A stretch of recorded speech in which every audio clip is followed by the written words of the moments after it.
سب سے پہلے تو یہ بتائیں، جولائی شروع ہو گیا ہے، کیا حکومت واقعی مشکل میں ہے؟ جس قسم کی باتیں میڈیا میں رپورٹ ہو رہی ہیں، آپ کو حکومت کے اوپر کسی قسم کا کوئی دباؤ لگتا ہے؟ کاظمی صاحب ذرا پہلے تھوڑا سا مجھے بتائیں گے کہ میڈیا میں کیا باتیں رپورٹ ہو رہی ہیں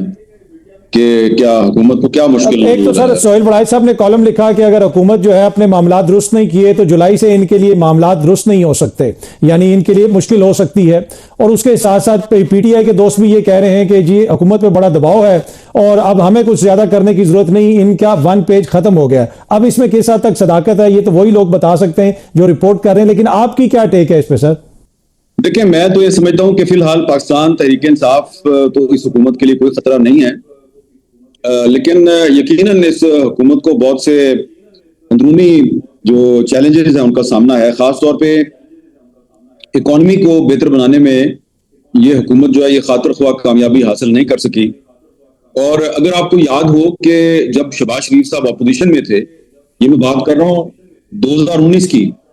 اور مجھے یاد ہے کہ اس وقت مولانا فضل الرحمان صاحب نے عمران خان صاحب کی حکومت کے خلاف ایک لانگ مارچ کیا تھا، اور جب وہ اپنے ہزاروں افراد کو لے کے اسلام آباد میں داخل ہوئے تو یہاں پر ایک کنٹینر پر انہوں نے ایک جلسہ کیا تھا جس میں شہباز شریف صاحب نے بھی خطاب کیا تھا۔ تو اس خطاب میں شہباز شریف صاحب نے یہ کہا تھا کہ جتنی اسٹیبلشمنٹ نے سپورٹ دی ہے عمران خان کو اور باقی اداروں نے عمران خان کو سپورٹ دیا، اگر اس کا صرف 10% بھی مجھے مل جائے تو میں پاکستان کے سارے مسائل حل کر دوں گا۔ اور پھر آپ نے دیکھا کہ 2022 میں جب شہباز شریف صاحب حکومت میں آئے اور پھر 2024 کے الیکشن کے بعد دوبارہ ان کی حکومت بنی، تو تقریباً تمام جو ادارے ہیں وہ ان کے ساتھ جتنا تعاون عمران خان سے ہوا تھا اس سے کئی ہاتھ آگے جا کے انہوں نے تعاون کیا۔ اب اس میں کوئی شک نہیں کہ شہباز شریف صاحب کی حکومت جو ہے انہوں نے ڈپلومیٹک فرنٹ پہ تو بہت سے معاملات جو ہیں اس پہ کامیابیاں حاصل کی ہیں، خاص طور پہ وہ امریکہ اور ایران کے درمیان جو مذاکرات کا کریڈٹ لے رہے ہیں، لیکن وہاں پر بھی کچھ پیش رفت کے بعد ہمیں صورتحال جو ہے وہ غیر یقینی نظر آ رہی ہے۔ کچھ پتہ نہیں ہے کہ یہ سیز فائر امریکہ اور ایران کے درمیان قائم رہے گا یا نہیں رہے گا۔ لیکن جہاں تک ڈومیسٹک ایشوز کا تعلق ہے تو ڈومیسٹک فرنٹ پہ شہباز شریف صاحب جو ہیں وہ پولیٹیکل سٹیبلٹی نہیں لا سکے، اور دہشت گردی کے واقعات میں اضافہ ہوا ہے جس کی وجہ سے فورن انویسٹمنٹ نہیں آئی، ہماری ایکسپورٹس میں اضافہ نہیں ہوا، تو اکانومی جو ہے اس کو وہ بہتر بنانے میں کامیاب نہیں ہوئی ہے، ڈسپائٹ دا فیکٹ کہ فوج بھی ان کے ساتھ ہے، جوڈیشری بھی ان کے ساتھ ہے، اور پیپلز پارٹی کی حکومت جو ہے وہ کبھی کبھی شکوے شکایتیں کرتی ہے، لیکن سندھ میں جو ان کی حکومت ہے وہ بھی ان کے ساتھ تعاون کر رہی ہے۔ تو اس لحاظ سے دیکھا جائے تو ان کے لیے چیلنجز ہیں، لیکن فی الحال مجھے فوری طور پہ کوئی ایسا نظر نہیں آ رہا، کوئی مجھے گراؤنڈ پہ کوئی ایسی سچویشن نظر نہیں آ رہی کہ ان کی کوئی حکومت کا تختہ الٹ جائے گا یا ان کے خلاف کوئی نو کانفیڈنس ہو جائے گا۔ اگر نو کانفیڈنس ہوگا تو کون آئے گا؟ تو اس لیے یہ تو میں نہیں سمجھتا کہ ان کو کوئی سیاسی خطرہ ہے۔ ان کے اندرونی اختلافات جو ہیں وہ کافی ہیں، اندر مسلم لیگ نون کے اندر بہت سے اختلافات ہیں، پیپلز پارٹی اور مسلم لیگ نون کے اندر اختلافات ہیں، لیکن کیونکہ پاکستان تحریک انصاف ان سے زیادہ اندرونی اختلافات کا شکار ہے، تو مجھے فی الحال کوئی ایسا خطرہ نظر نہیں آ رہا کہ شہباز شریف صاحب کی حکومت فوری طور پہ ختم ہو جائے۔ ٹھیک، اچھا سر، کابینہ میں رد و بدل کی خبریں بھی آ رہی ہیں اور کافی دنوں سے رپورٹ ہو رہی ہیں، کیا اس حوالے سے کوئی آپ کے پاس ہے اپڈیٹ؟ کوئی آپ کو لگتا ہے کہ وزراء کے پورٹ فولیو تبدیل کیے جا سکتے ہیں؟ ہاں، یہ تو خبر میں سن رہا ہوں، اور کچھ وزراء جو ہیں ان کی کارکردگی سے شہباز شریف صاحب بالکل بھی مطمئن نہیں ہیں، لیکن شہباز شریف صاحب کی کارکردگی سے ان کی پارٹی کے اندر بہت سی اہم شخصیات مطمئن نہیں ہیں، اور جو میں ان کی پارٹی کے اندر اہم شخصیات کی بات کر رہا ہوں تو وہ ایسی شخصیات ہیں کہ شہباز شریف صاحب جو ہیں وہ ان کی رائے کو مسترد نہیں کر سکتے۔ خاص طور پہ جو مسلم لیگ نون کے اندر اس وقت مجھے ایک پرابلم نظر آ رہا ہے، ایک بہت بڑا اختلاف رائے نظر آ رہا ہے، وہ یہ نظر آ رہا ہے کہ مسلم لیگ نون کے جو قائد ہیں نواز شریف صاحب، انہوں نے کافی دن پہلے یہ کہا تھا کہ اس وقت جو آزاد کشمیر میں صورتحال ہے اس صورتحال کو ٹھیک کرنے کے لیے، اور وہاں پر جو اس وقت ایک افراتفری ہے اور ایک سیاسی کشیدگی کی فضا ہے، اس کو ختم کرنے کے لیے ڈائلاگ کا راستہ اختیار کیا جائے۔ اور نواز شریف صاحب نے یہ بات جو ہے یہ مسلم لیگ نون آزاد کشمیر کے رہنماؤں کے ساتھ مشاورت کے بعد کی تھی، لیکن آپ نے دیکھا ہے کہ ان کی بات کو کافی دن گزر چکے ہیں۔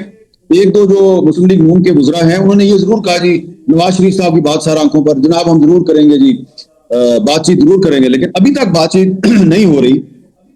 اور اگر کسی نے کوئی کوشش کی بھی ہے تو اس کو سختی سے ڈسکریج کر دیا گیا ہے. اور جو شہباز شریف صاحب کی حکومت ہے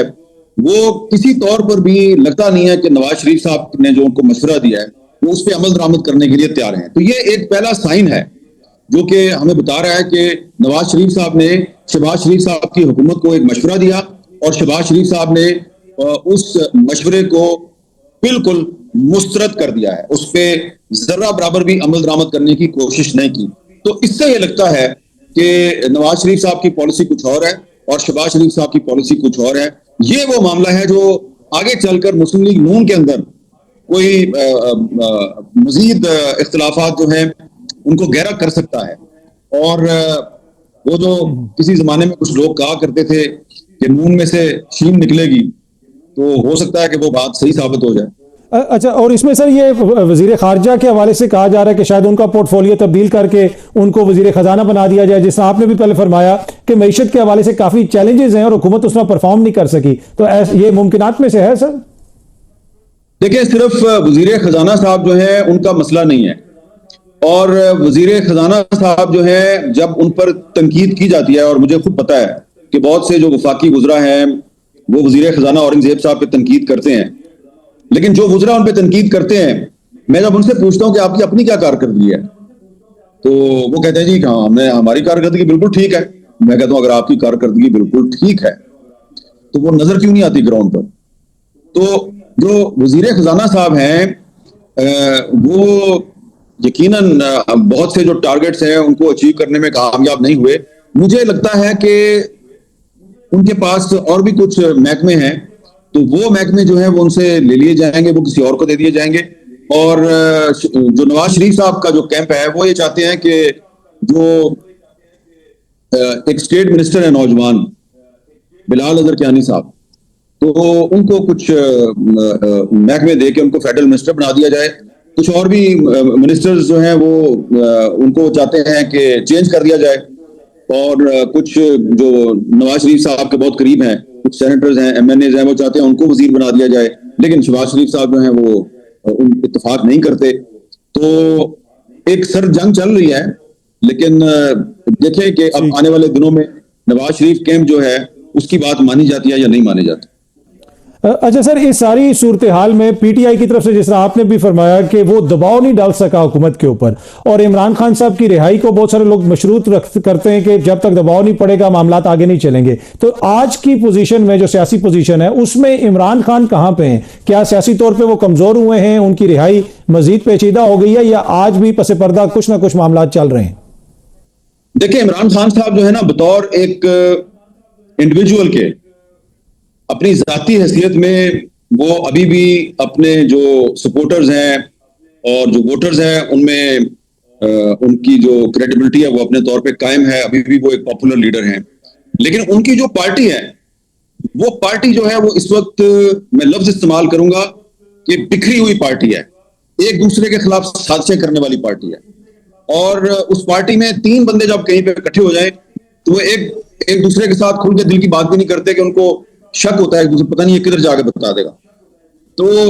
میں نے جب سے عمران خان صاحب نے پارٹی بنائی ہے تو ان کی پارٹی کا جو بننے کا عمل ہے میں اس کو میں نے بہت قریب سے دیکھا ہے, اور پھر ان کا جو اسٹرگل کا دور ہے میں نے اس کو بھی دیکھا ہے, پھر ان کا اچھا وقت بھی میں نے دیکھا ہے. لیکن جس طریقے سے پاکستان تحریک انصاف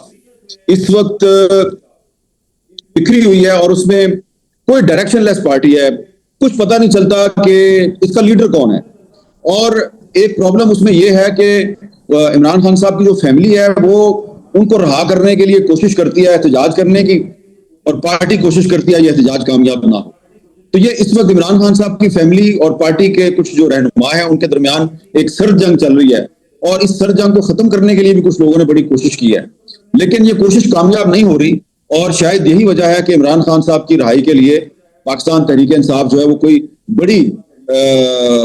ہلچل نہیں پیدا کر سکی, کوئی بڑا احتجاج نہیں کر سکی, حالانکہ ایک صوبے میں ان کی حکومت بھی ہے. دیکھیں, میں آپ کو مثال دیتا ہوں. اس وقت جو آزاد کشمیر میں صورتحال ہے, 1 مہینے سے وہاں پہ ان لوگوں نے دھرنا دیا ہوا ہے اور کوئی پولیٹیکل پارٹی ان کے پیچھے نہیں ہے. تو اس سے ایک سوال پیدا ہوتا ہے نا کہ آزاد کشمیر ایک چھوٹا سا علاقہ ہے, وہاں پہ کچھ ایشوز پر لوگ جو ہے وہ اتنے موبلائز ہوئے ہیں کہ ان کو کسی پارٹی کی کسی بڑے لیڈر کی ضرورت ہی نہیں ہے، وہ خود بخود سڑکوں پہ آ کے بیٹھے ہوئے ہیں اور دنیا بھر میں ان کی حمایت کی جا رہی ہے. جبکہ پاکستان تحریک انصاف ایک بہت بڑی پارٹی سمجھی جاتی ہے اور اس کے جو سپورٹر ہیں وہ کہتے ہیں کہ یہ پاکستان کی مقبول ترین پارٹی ہے. لیکن جیسا احتجاج راولہ کوٹ میں ہوا ہے، پاکستان تحریک انصاف ایسا احتجاج 24 گھنٹے یا 36 گھنٹے کے لیے بھی کسی پاکستان کے کسی شہر میں نہیں کر سکی. تو میں دوبارہ یہی کہوں گا، عمران خان ایک بہت پاپولر لیڈر ہے، اس میں کوئی شک نہیں، لیکن پاکستان تحریک انصاف جو ہے اس نے فی الحال عمران خان صاحب کی رہائی کے لیے نہ کوئی تحریک چلائی ہے اور نہ ہی آئندہ مجھے لگتا ہے کہ کوئی چلائے گی تحریک، کیونکہ یہ اکثریت جو ہے اس کے جو بڑے بڑے لیڈر ہیں، بڑے بڑے نام ہیں ان کے، یہ کمپرومائز لیڈر ہیں. اور میں آپ کے ساتھ کھل کے ایک بات کروں قاسمی صاحب، اب تو میں بھی ان کے ساتھ کوئی کانفیڈینشیل بات کرنے سے ڈرتا ہوں. ٹھیک ہے. اچھا ویسے سر آخر میں ذرا یہ بھی بتا دیجئے گا 2026 میں آپ کو خان صاحب رہا ہوتے ہوئے نظر آ رہے ہیں؟ دیکھیں آنے والے کچھ دنوں میں کچھ ہماری جو فورن پالیسی کے جو چیلنجز بننے والے ہیں یا پاکستان کے جو ارد گرد جو حالات بننے والے ہیں، اور خاص طور پہ مجھے لگ رہا ہے کہ بھارت کے ساتھ ٹینشن میں اضافہ ہونے والا ہے، تو ایسی صورتحال ضرور پیدا ہو سکتی ہے کہ جس میں کہ حکومت جو ہے اگر واقعی وہ سمجھتی ہے کہ پاکستان کے جو دشمن ہیں ان کی سازشوں کو ناکام بنانے کے لیے پاکستان میں قومی یکجہتی پیدا کرنے کی ضرورت ہے، تو انہیں عمران خان صاحب کو رہا کر دینا چاہیے. تو میں یہ کہہ رہا ہوں رہا کر دینا چاہیے، لیکن اگر انہوں نے ان کو رہا نہ کیا اور خدا نخواستہ حالات مزید بگڑ گئے تو پھر کافی ہمارا نقصان بھی ہو سکتا ہے. تو میں تو جب نواز شریف صاحب جیل میں تھے میں اس وقت بھی کہتا تھا کہ ان کو رہا کر دینا چاہیے. اس سے پہلے جب آصف علی زرداری صاحب جیل میں تھے میں ان کے بارے میں بھی کہتا تھا ان کو رہا کر دینا چاہیے. اس لیے اب عمران خان صاحب جیل میں ہیں تو میں ان کے بارے میں بھی یہی کہوں گا کہ ان کو رہا کر دینا چاہیے.